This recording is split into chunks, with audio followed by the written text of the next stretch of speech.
ओम शांति। बाबा के महावाक्य सुनते हैं। बाबा कहते, मीठे बच्चे, शिव जयंती पर तुम खूब धूमधाम से निराकार बाप की बायोग्राफी सबको सुनाओ। यह शिव जयंती ही हीरे तुल्य है। प्रश्न, तुम ब्राह्मणों की सच्ची दिवाली कब है और कैसे? उत्तर, वास्तव में शिव जयंती ही तुम्हारे लिए सच्ची सच्ची दिवाली है, क्योंकि शिव बाबा आकर तुम आत्मा रूपी दीपक को जगाते हैं। हर एक के घर का दीप जलता है, अर्थात आत्मा की ज्योति जगती है। वह स्थूल दीपक जलाते, लेकिन तुम्हारा सच्चा दीपक शिव बाप के आने से जगता है। इसलिए तुम खूब धूमधाम से शिव जयंती मनाओ। ओम शांति। मीठे मीठे रूहानी बच्चे शिव की जयंती मनाते हैं, और भारत में तो शिव जयंती मनाते ही हैं।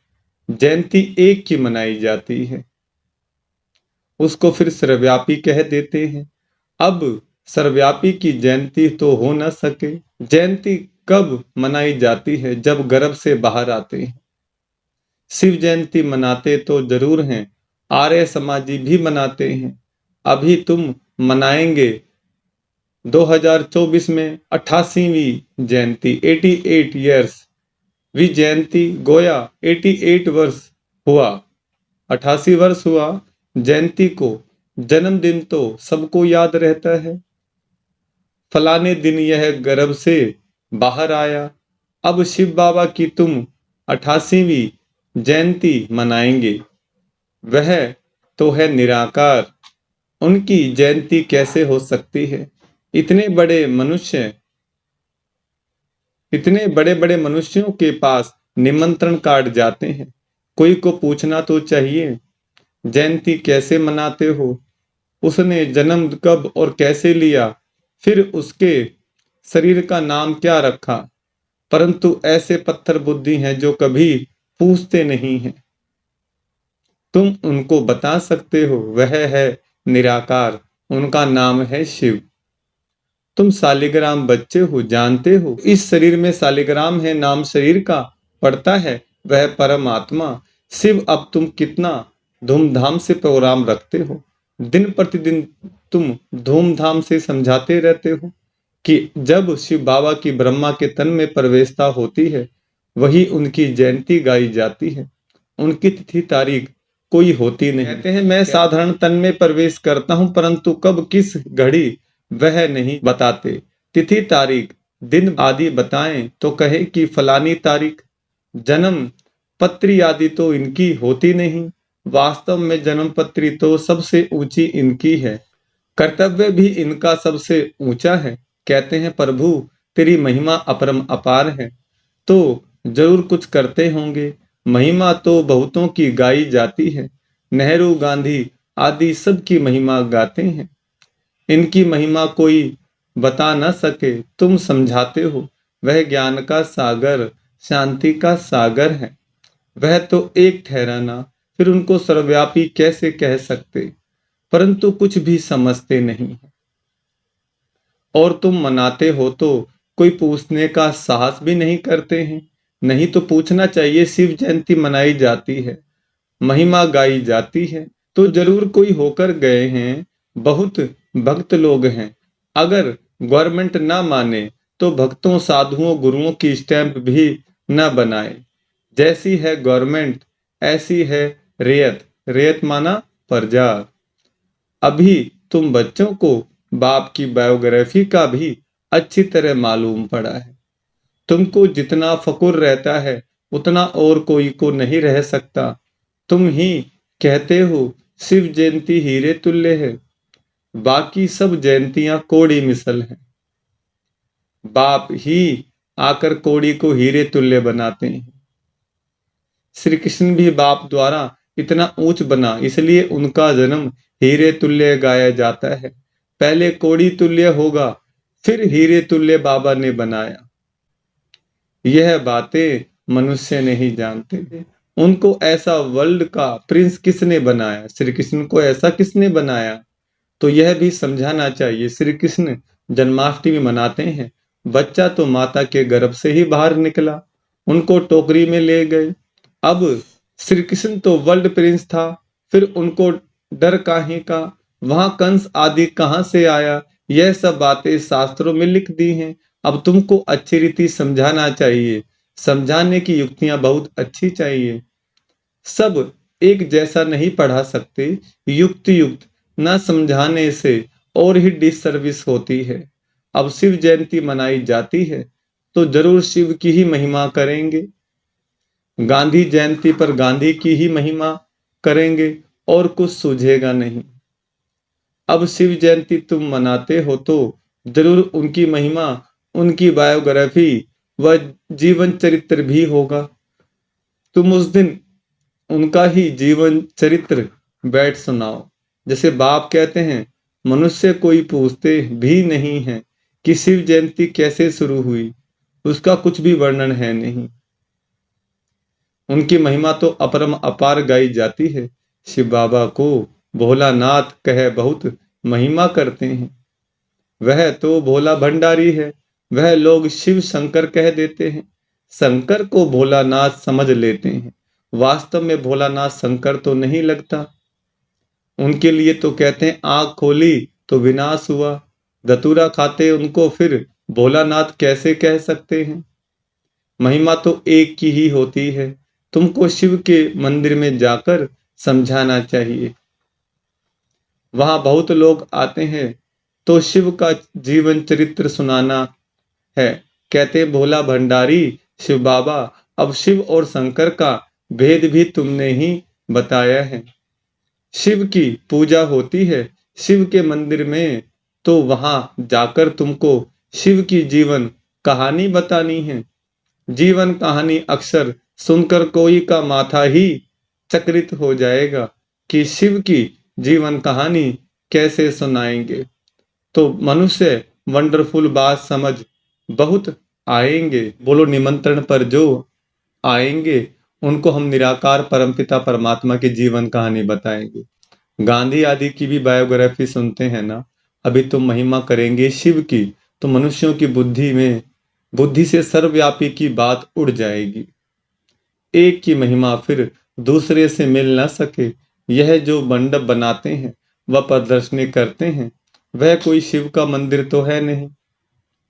तुम जानते हो सच्चा सच्चा शिव का मंदिर वास्तव में यह है, जहां रास्ता खुद बैठ रास्ता और रचना के आदि मध्य अंत का राज समझाते हैं। तुम लिख सकते हो रास्ता की जीवन कहानी और रचना के आदि मध्य अंत का राज। हिस्ट्री सुनाएंगे, हिंदी अंग्रेजी में लिखत हो। बड़े बड़े के पास जाएंगे तो वंडर खाएंगे कि यह कौन है जो परमपिता परमात्मा की बायोग्राफी बताते हैं। सिर्फ रचना के लिए तुम कहेंगे तो समझेंगे प्रलय हुई, फिर नई रचना रची।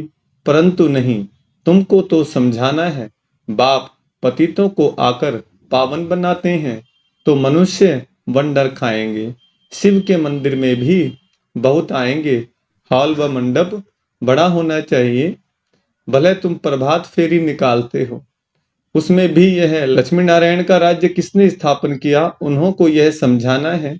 निराकार शिव बाबा जो सभी आत्माओं का बाप है, वो ही आकर राजयोग सिखाते हैं। ऐसे ऐसे विचार सागर मंथन करना चाहिए कि कैसे शिव के मंदिर में जाकर सर्विस करनी चाहिए। शिव के मंदिर में जाकर सर्विस करनी चाहिए। शिव के मंदिर में सवेरे पूजा करते हैं, घंटे आदि भी सवेरे बजते हैं। शिव बाबा भी प्रभात के समय आते हैं। आधी रात नहीं कहेंगे, उस समय तुम ज्ञान भी नहीं सुना सकते हो, क्योंकि मनुष्य सोए रहते हैं।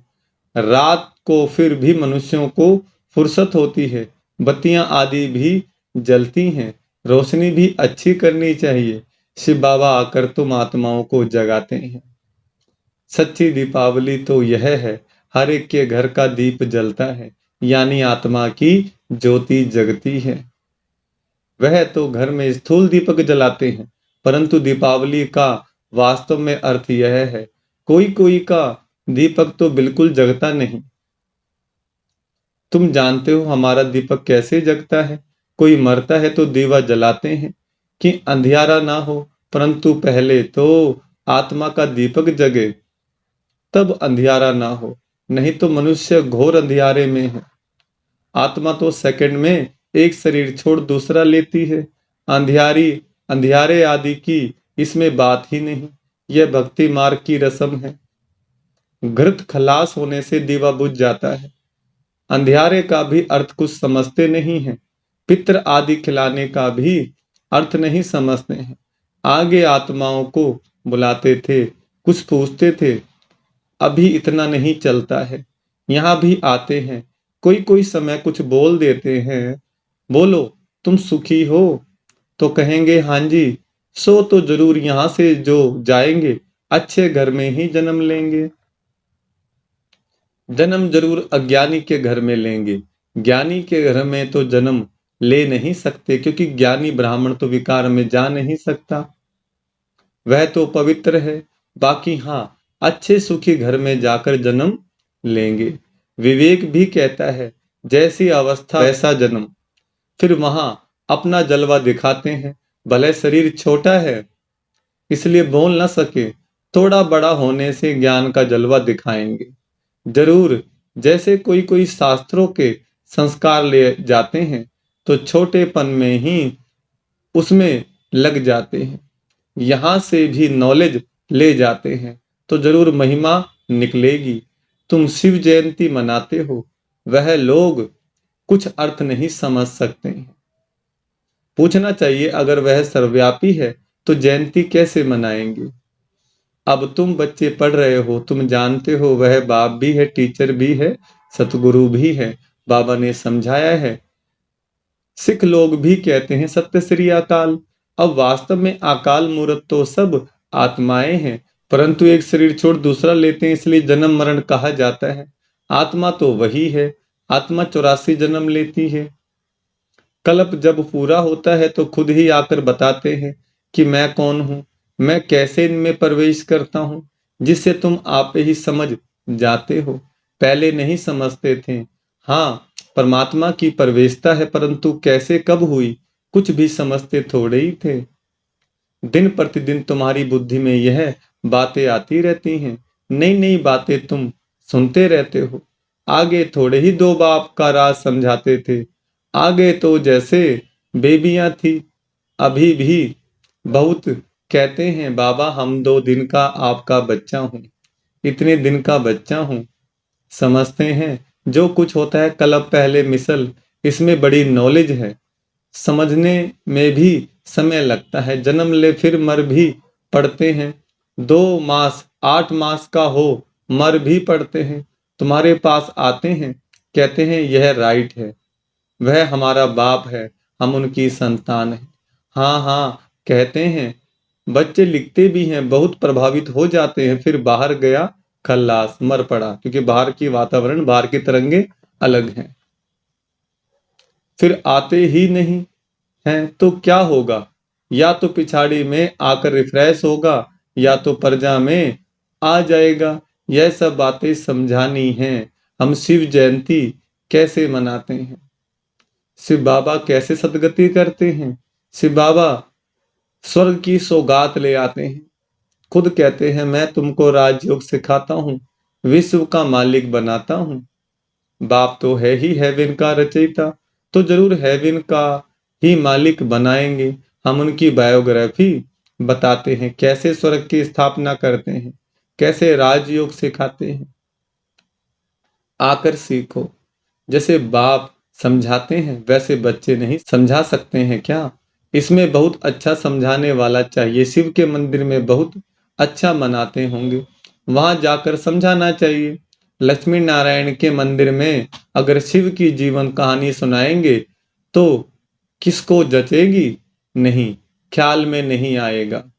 फिर उन्हों को अच्छी रीति बुद्धि में बिठाना पड़े।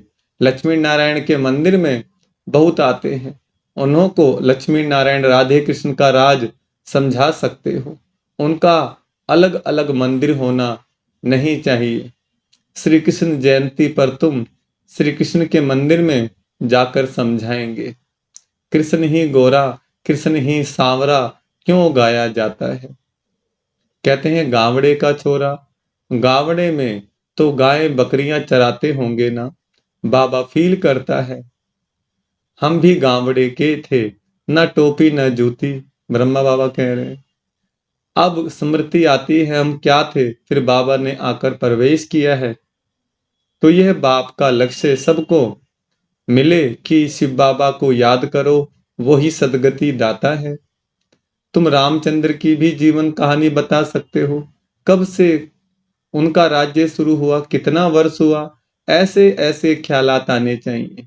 शिव के मंदिर में शिव की बायोग्राफी सुनानी पड़े, लक्ष्मी नारायण के मंदिर में लक्ष्मी नारायण की महिमा करनी पड़े, राम के मंदिर में जाएंगे तो राम की जीवन कहानी सुनाएंगे। अब तुम पुरुषार्थ कर रहे हो देवी देवता धर्म स्थापन करने का। हिंदू धर्म तो कोई ने स्थापन नहीं किया है, बाकी हिंदू कोई धर्म नहीं है, यह सीधा कहने से बिगड़ेंगे, समझते हैं यह कोई ईसाई है। तुम बोलो हम आदि सनातन देवी देवता धर्म के हैं, जिसको आजकल हिंदू कह दिया है। अच्छा, मीठे मीठे सिकलदे बच्चों प्रति माता पिता बाप दादा का याद प्यार और गुड मॉर्निंग। रूहानी बाप की रूहानी बच्चों को नमस्ते। हम रूहानी बच्चों की रूहानी बाप दादा को याद प्यार गुड मॉर्निंग और नमस्ते। धारणा के लिए मुख्य सार। पहला पॉइंट, शिव जयंती धूमधाम से मनाओ।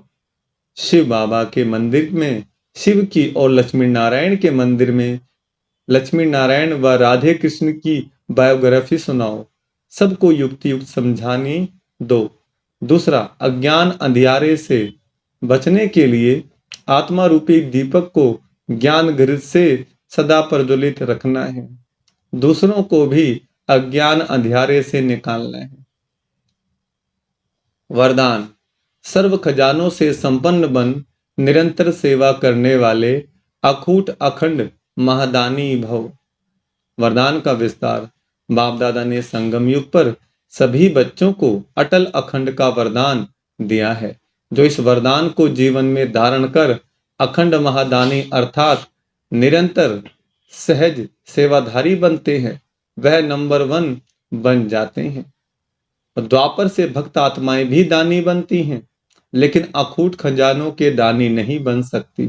विनाशी खजाने व वस्तु के दानी बनते हैं, लेकिन आप दाता के बच्चे जो सर्व खजानों से संपन्न हो, वह एक सेकंड भी दान देने के बिना रह नहीं सकते। अंदर की सच्चाई सफाई प्रत्यक्ष तब होती है जब स्वभाव में सरलता हो। अंदर की सच्चाई सफाई प्रत्यक्ष तब होती है जब स्वभाव में सरलता हो। अच्छा, ओम शांति।